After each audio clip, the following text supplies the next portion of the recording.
En el año 1789, Francia se encontraba en una profunda crisis económica y social. Por un lado, desde el año 1760 venían sucediéndose malas cosechas que provocaron la subida de los precios de los alimentos y el descontento popular. Por otro lado, la burguesía, enriquecida por el crecimiento económico del siglo XVIII, se mostraba descontenta ante su marginación política, pues solo los privilegiados podían ostentar cargos y gozar de reconocimiento social. Animada por las ideas de la Ilustración, la burguesía aspiraba a poner fin al absolutismo y a todo el sistema del antiguo régimen. Además, la monarquía se hallaba sumida en una profunda crisis financiera debido a los elevados gastos del Estado y de la corte, y también al coste de la ayuda francesa a la independencia de Estados Unidos. La solución era hacer una reforma fiscal que obligase a la aristocracia a pagar impuestos, pero el monarca absoluto temía descontentar a los privilegiados, ya que era su principal apoyo social. La Revolución Francesa se inició con una revuelta de la aristocracia, ya que los privilegiados se negaron a pagar impuestos, y exigieron a Luis XVI que convocase los Estados Generales, ya que era el único organismo que podía aplicar una reforma fiscal.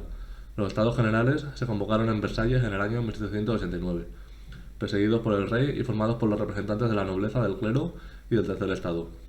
Cada estamento tenía un único voto, contaba con el mismo número de diputados y estaba separado en el momento de deliberar. Los representantes del tercer estado exigieron la doble representación, la deliberación conjunta y el voto por persona, ya que constituían la mayoría. Estaba en juego la idea de soberanía nacional, es decir, admitir que el conjunto de los diputados de los estados generales representaban la voluntad de la nación. El monarca y parte de la nobleza solo aceptaron la doble representación, y entonces los diputados del tercer estado se eligieron en la Asamblea Nacional y se comprometieron a hacer una constitución que reflejase la voluntad de la mayoría de los franceses. El pueblo de París respaldó en la calle a los representantes del tercer estado, y ante el temor a que las tropas reales detuvieran a los diputados, asaltaron la fortaleza de la Bastilla, tomaron las armas y se dispusieron a defender por la fuerza el proceso revolucionario. La revolución se extendió también al campo, en forma de una revuelta antiseñorial que comportó la quema de muchas residencias nobiliarias y la destrucción de documentos señoriales. Ante la radicalización popular, la Asamblea Nacional Constituyente decretó la abolición de los privilegios feudales y promulgó la Declaración de Derechos del Hombre y del Ciudadano, que reconocía como derechos inalienables las libertades individuales y colectivas, así como la igualdad ante la ley y ante los impuestos. Tras la creación de la Asamblea Nacional Constituyente, se inició el proceso de transformar Francia en un sistema liberal, pero esa tarea no fue fácil, debido fundamentalmente a la oposición del rey y de los privilegiados, y eso hizo que la revolución atravesase diversas etapas, que coincidieron con diferentes propuestas para organizar el Estado y la sociedad. Primero, entre los años 1789 y 1792, se estableció la monarquía constitucional, que estaba apoyada por la burguesía conservadora y que aspiraba a llegar a un acuerdo con el rey y con los privilegiados, para abolir el antiguo régimen e imponer el liberalismo. Después, entre los años 1792 y 1794, se estableció la República Democrática, que estaba apoyada por la burguesía radical y por los sectores populares, y que aspiraba a lograr una sociedad más democrática y más igualitaria. Más tarde, entre los años 1794 y 1799, se estableció la República Burguesa, que estaba apoyada por la burguesía conservadora y que consagró el predominio de los propietarios. A continuación, entre los años 1799 y 1804, se estableció el consulado, a través de un golpe de Estado dirigido por el joven general Napoleón Bonaparte, el cual estaba apoyado por la burguesía.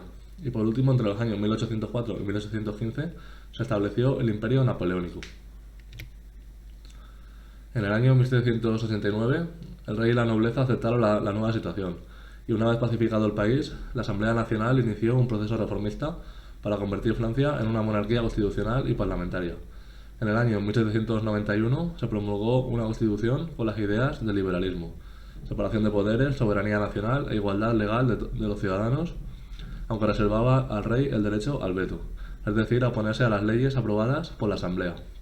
También se estableció el sufragio indirecto y censitario, que dividió a los ciudadanos en activos, que eran los más ricos, los cuales tenían derecho al voto, y pasivos, que eran los menos ricos, los cuales no tenían derecho al voto. Tras la aprobación del texto constitucional, se formó una asamblea legislativa, en la que se redactaron nuevas leyes para garantizar la igualdad de todos los ciudadanos, y en la que se prohibió la tortura, se abolieron los gremios y se obligó a que la nobleza pagase impuestos. Para defender las conquistas de la Revolución frente a los defensores del absolutismo, se creó un nuevo ejército, la Guardia Nacional. Finalmente, para solucionar la crisis financiera, se expropiaron los bienes de la Iglesia para nacionalizarlos y subastarlos a los ciudadanos.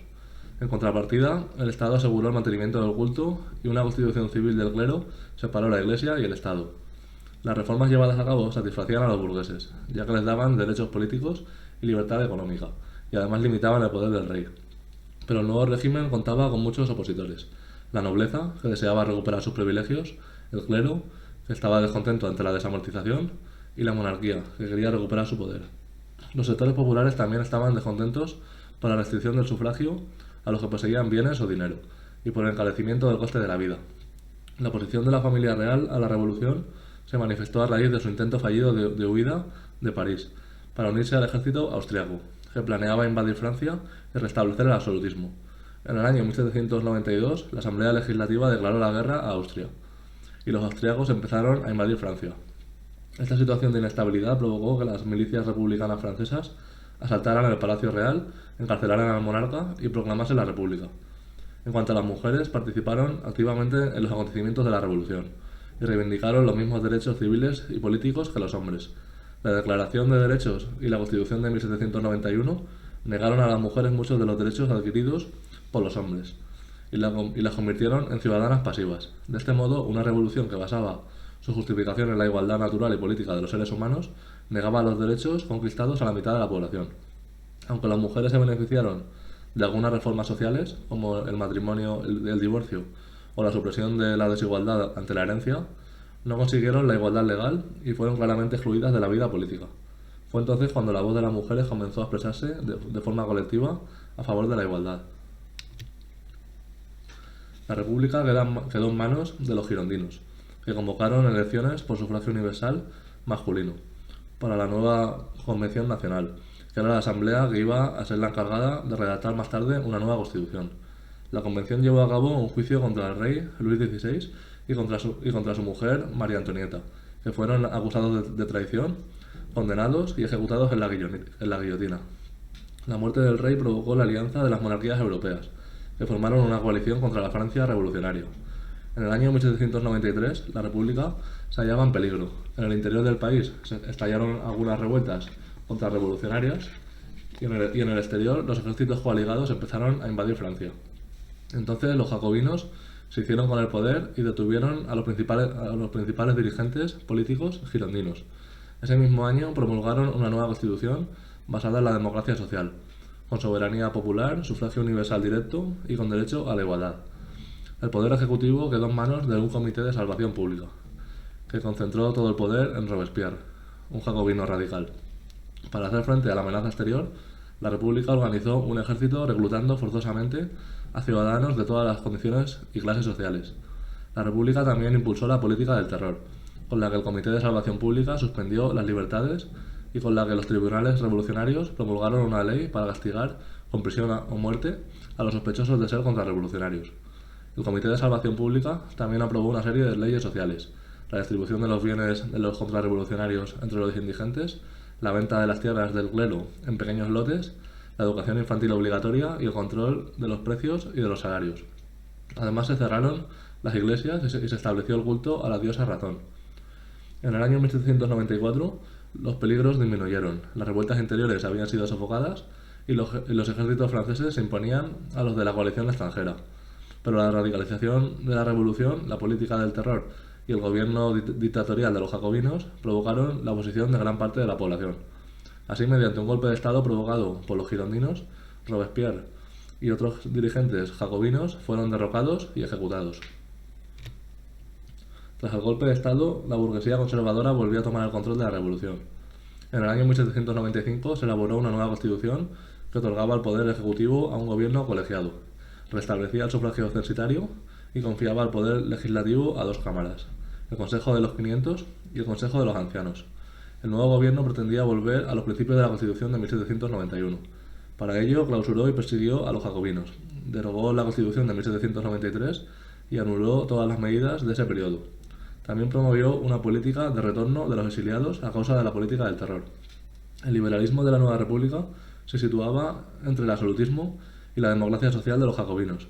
Por tanto, tuvo que hacer frente a la oposición tanto de la aristocracia como de las clases populares, que sufrían la continua subida de los precios. En ese contexto de crisis económica y social, y en plena guerra contra las potencias absolutistas de Europa, el ejército empezó a ganar prestigio y se propuso como la única institución capaz de imponer el orden y de asegurar la defensa nacional. En el año 1799, un joven general, Napoleón Bonaparte, con el apoyo de la burguesía, protagonizó un golpe de Estado que puso fin al directorio y Napoleón fue nombrado cónsul. Su política de gobierno se encaminó a consolidar los logros de la revolución burguesa, evitando el retorno al absolutismo y alejando del poder a los sectores más radicales. Así permitió el regreso de los exiliados que aceptaran el nuevo orden, y firmó un acuerdo con la Iglesia para restablecer la paz religiosa. También llevó a cabo una reforma administrativa de carácter centralista con la creación de la figura de los prefectos, que hacían cumplir las órdenes del gobierno en las provincias. Se promulgó un código civil que racionalizaba y unificaba todas las leyes anteriores, y se reformó la hacienda y el sistema de enseñanza. En el año 1804, Napoleón se sentía tan fuerte que se hizo coronar emperador. Sus enormes triunfos militares y su capacidad para gobernar con mano de hierro le asentaron sin discusión en el poder.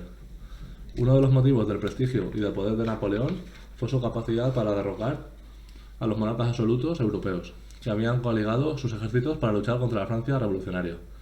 Las tropas de Napoleón consiguieron conquistar una gran parte de Europa y en el año 1811 el imperio napoleónico se encontraba en su apogeo. Se extendía desde Alemania hasta España, sin contar Gran Bretaña y Portugal, que fueron siempre adversarios de Francia. Y una buena parte del resto de Europa estaba bajo el control de Francia. O bien eran estados independientes, pero aliados de Francia. En todos los países anexionados o bajo influencia francesa, donde Napoleón colocó en el trono a familiares o generales de su ejército, se impusieron las ideas revolucionarias, como la supresión de los derechos señoriales, de los diezmos y de los privilegios nobiliarios, y la consagración de la libertad y de la igualdad legal. También se proclamó la libertad económica, el derecho a la propiedad, la libertad religiosa y la soberanía nacional. Aún así, la mujer seguía estando subordinada al hombre. Los ejércitos napoleónicos conquistaron y sometieron a muchas naciones, y favorecieron los intereses materiales de Francia por encima de los ideales revolucionarios. Es decir, que priorizaron cobrar impuestos, hacer negocios y apropiarse de la riqueza de estas naciones. Todo ello desencadenó en los territorios ocupados un fuerte sentimiento nacionalista contra la Francia invasora. Así, paradójicamente, los ideales de libertad expandidos por los franceses se convirtieron en el sustento ideológico con el que los patriotas de numerosos países se opusieron a la presencia francesa. El primer levantamiento lo protagonizaron los españoles en el año 1808, y a partir de ahí empezó el declive del imperio napoleónico. En el año 1814, tras ser vencido en España y en Rusia, Napoleón abandonó el poder temporalmente, y a pesar de su efímero retorno, fue derrotado en la batalla de Waterloo y desterrado a la isla de Santa Elena, donde murió en el año 1821. En Francia y en toda Europa parecía inevitable la vuelta al antiguo régimen. Los estados vencedores de Napoleón se reunieron en el Congreso de Viena. Su objetivo era restablecer el absolutismo monárquico. Tras reponer a los monarcas en sus tronos, las cuatro grandes potencias, Rusia, Reino Unido, Prusia y Austria, se repartieron el mapa político en su provecho y sin tener en cuenta las aspiraciones nacionales de los pueblos. Para ello, Francia volvió a sus fronteras del año 1792 y el imperio napoleónico se dividió entre sus vencedores. Las decisiones del Congreso de Viena se completaron con la Santa Alianza, que era un tratado de ayuda mutua entre los monarcas europeos ante cualquier amenaza de revolución liberal. Se admitía el derecho de intervención militar. Para mantener el orden absolutista en Europa, las potencias acordaron reunirse en congresos periódicos. A pesar del aparente retorno al antiguo régimen, las ideas generadas por la Revolución Francesa habían influido en muchos países europeos. Así, a partir del año 1815, el liberalismo y el nacionalismo se convirtieron en las dos fuerzas de oposición a la Restauración, en nombre de las cuales se realizarían futuras revoluciones. El liberalismo es una ideología política que fundamenta la sociedad en el individuo. El Estado, por tanto, debe garantizar los derechos y las libertades fundamentales de las personas. El individuo libre es un ciudadano, y el conjunto de ciudadanos constituyen la nación, la cual tiene la soberanía nacional. El liberalismo propugna un sistema representativo en el que las decisiones emanan de una asamblea, el Parlamento, elegida por sufragio que elabora las leyes. También defiende la necesidad de una constitución que asegure la división de poderes para que estos no sean nunca absolutos. El derecho de la propiedad es formulado como una libertad fundamental y la economía se fundamenta en el mercado. En consecuencia, el Estado no debe intervenir en los asuntos económicos. El nacionalismo es una ideología política que sostiene el derecho de los pueblos a decidir sobre ellos mismos y a defender su soberanía. La nación se puede definir como un conjunto de individuos que poseen una serie de lazos culturales propios, como la religión, la lengua o las tradiciones. y que desean vivir en común. El nacionalismo se expandió a lo largo del siglo XIX en defensa de una Europa libre, de naciones libres, frente a la Europa de la Santa Alianza y de los imperios absolutistas. Los nacionalismos mostraron su voluntad de hacer coincidir Estado y nación, es decir, de reagrupar en el interior de unas mismas fronteras a los miembros de una comunidad nacional. Esta voluntad dio lugar al nacimiento de movimientos independentistas en los imperios otomano y austrohúngaro, y fue el origen de la lucha de italianos y de alemanes por unificarse en un único Estado. La fuerza del liberalismo y del nacionalismo se demostró en tres grandes oleadas revolucionarias, que a partir del año 1820 fueron desmoronando el sistema de la Restauración configurado en el Congreso de Viena. Hacia el año 1820, una serie de levantamientos liberales dirigidos por activistas, sobre todo militares, intentaron en diversos países acabar con el absolutismo y tomar el poder mediante insurrecciones armadas, pero fueron vencidos por la intervención de los ejércitos de la Santa Alianza. Solo en Grecia, donde se unieron los intereses liberales con un fuerte movimiento patriótico y nacionalista, triunfó una insurrección contra el Imperio turco. En el año 1822, los griegos proclamaron su independencia, que se hizo efectiva en el año 1829 después de una cruel guerra. También resultaron victoriosos los movimientos de las colonias españolas de América continental. Entre los años 1808 y 1825 se enfrentaron a la metrópoli, se declararon independientes e impusieron los regímenes liberales en las nuevas repúblicas. La segunda oleada revolucionaria se produjo en Europa central y occidental, entre los años 1829 y 1835, y su extensión y repercusiones fueron mucho mayores. En esta ocasión, las insurrecciones contaron con un importante apoyo popular, y donde triunfaron significaron la sustitución del absolutismo por sistemas políticos constitucionales, en los que la burguesía tenía el poder. Ahora bien, se trataba de un liberalismo conservador, en el que el sufragio era censitario y en el que se limitaban las libertades públicas. El movimiento se inició en Francia, donde se derrocó al monarca absoluto Carlos X de Borbón, y se proclamó una monarquía de corte liberal, en la persona de Luis Felipe de Orleans. También en Bélgica triunfó la revolución, se independizó de Holanda y se estableció un sistema liberal. En el año 1831 estalló una revuelta en Polonia que fue duramente reprimida por el zar de Rusia. En el año 1832, en Gran Bretaña se consiguió una ampliación de los derechos políticos. Finalmente, en España, entre los años 1833 y 1839, se produjo el paso a un sistema político liberal. En Europa occidental, la Revolución de 1848 significó la aparición del liberalismo progresista, que se oponía al sufragio censitario y que tenía ideales democráticos, como soberanía popular, igualdad social y sufragio universal. Pero eso sí, sufragio universal, pero solo para los hombres. También se produjo el surgimiento de los trabajadores como fuerza política, es decir, del comunismo. Como en otras ocasiones, la revolución se inició en Francia.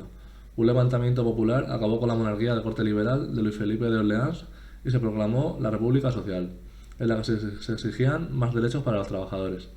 En la Europa oriental, la lucha fue esencialmente contra los regímenes absolutistas y la dominación imperial austriaca. De este modo, la revuelta tuvo un carácter liberal en Viena y nacionalista en Hungría, en Bohemia, en el norte de Italia y en la Confederación Germánica, aunque la mayoría de estas revoluciones fueron finalmente sofocadas. Bueno, las reformas liberales y muchos procesos de independencia nacional se consolidaron en la segunda mitad del siglo XIX. En la segunda mitad del siglo XIX se produjeron los procesos de unificación de Italia y de Alemania, respectivamente, que presentaron una serie de similitudes. La unificación fue dirigida por el territorio más desarrollado de cada uno de los países, Piamonte y Prusia, respectivamente. Y la unificación se consiguió después de años de intensos conflictos armados. Finalmente, la burguesía fue la clase dirigente de los nuevos estados. Pero para asegurar su predominio, tuvo que pactar con los antiguos grupos privilegiados, y ello dio al liberalismo de estos países un carácter conservador, especialmente en Alemania. Italia estaba dividida en 6 estados. El Papa era soberano en uno de ellos, con capital en Roma, y Austria se había anexionado la Lombardía y el Véneto, que eran regiones ricas del norte de Italia. Solo el Piamonte, a cuyo frente se encontraba la dinastía de Saboya, que era una monarquía con carácter liberal, se manifestaba a favor de la unificación de toda Italia. En el año 1859, el jefe del gobierno piamontés inició una guerra contra Austria y consiguió la anexión de la Lombardía. A su vez, un levantamiento popular derrocó a los monarcas de los estados del centro y sur de Italia. En el año 1661, el primer parlamento italiano proclamó rey de Italia a Víctor Manuel, que era hasta entonces el monarca del Piamonte. En el año 1866, los austriacos abandonaron el Véneto, y en el año 1870 fueron anexionados los estados pontificios. La unidad de Italia era ya un hecho, y Roma se convirtió en la capital del nuevo reino. Y en cuanto a Alemania, estaba fraccionada en 36 estados, y el principal problema para su unidad era la rivalidad entre las dos potencias germánicas, Prusia y Austria. Prusia lideró la unificación y potenció una unión aduanera, eliminando las barreras comerciales entre todos los estados alemanes, excepto el de Austria. El avance del nacionalismo en Europa se evidenció en las revoluciones de 1848, cuando un parlamento reunido en Frankfurt ofreció la corona de una Alemania unificada al rey de Prusia. Pero este no aceptó por provenir de un parlamento liberal. Desde aquel momento, y despreciando las propuestas liberales, Prusia escogió el camino de la guerra para conseguir la unificación alemana. Así el canciller prusiano Otto von Bismarck dirigió victoriosas guerras, una contra Austria en el año 1866 y otra contra Francia en el año 1870, que le permitieron unir a todos los estados bajo el poder del rey de Prusia. Tras la victoria del año 1871, en la ciudad francesa de Sedan se proclamó el Segundo Imperio Alemán y Guillermo I fue proclamado emperador. En el último tercio del siglo XIX parecía que Europa había alcanzado una cierta estabilidad política y de fronteras, pero una serie de conflictos continuaban latentes. Los imperios austriaco y turco seguían siendo regímenes absolutistas y en ellos persistían graves problemas nacionales, ya que bajo sus fronteras había pueblos que querían independizarse. Era el caso de los pueblos húngaros, checos y polacos en Austria y de los pueblos serbios, croatas y búlgaros en Turquía. En la Europa occidental, asentado el liberalismo, la lucha política tenía como objetivos principales el avance de la democracia, es decir, la conquista de la igualdad política mediante el derecho al sufragio universal, así como la ampliación de las libertades individuales y colectivas y el reconocimiento de los derechos sociales para el conjunto de la población, en educación, salud, trabajo, etc.